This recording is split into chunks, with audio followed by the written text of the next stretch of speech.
Again, I want to talk to you a little bit about the refiner's pot, God's refiner's pot, where it's purifying the gold within you that's buried in your earthly thinking.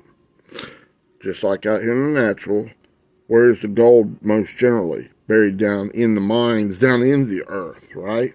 The gold is the seeds. It's in seed form. It's buried in your dirt thinking, in your Adamic thinking. Now, the refiner's pot is whenever they take the gold, the golden ore out of the earth that had dirt and all kinds of bunch of impurities. Impurities, red Adamic ways in our minds, right?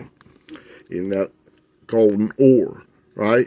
And God's letting that storm in our lives start up. So it's like separating it. It's a whirlwind, tornado. In the world there must be tribulation, thlipsis, calamities, pressures. That pressure, okay? To separate this double-minded stuff, right? It's not to kill you. It's an opportunity, okay?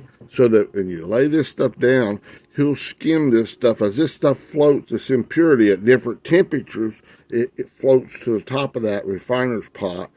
And when you say, yes, sir, Daddy God, it's like, shall I skim this one off too, this impurity? Yes, sir, Daddy God. With the skimmer.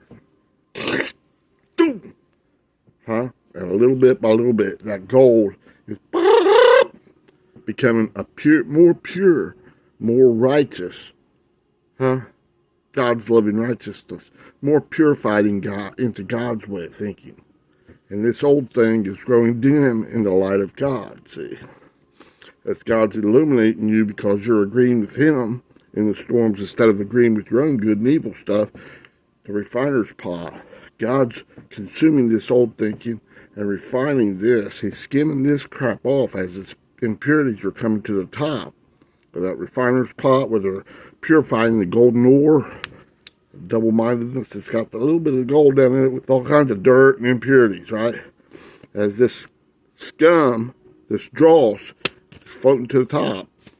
He's saying, yes, sir. And he's skimming it off, and it's becoming a more pure gold. Gold is the nature, the character, and authority of God. The name.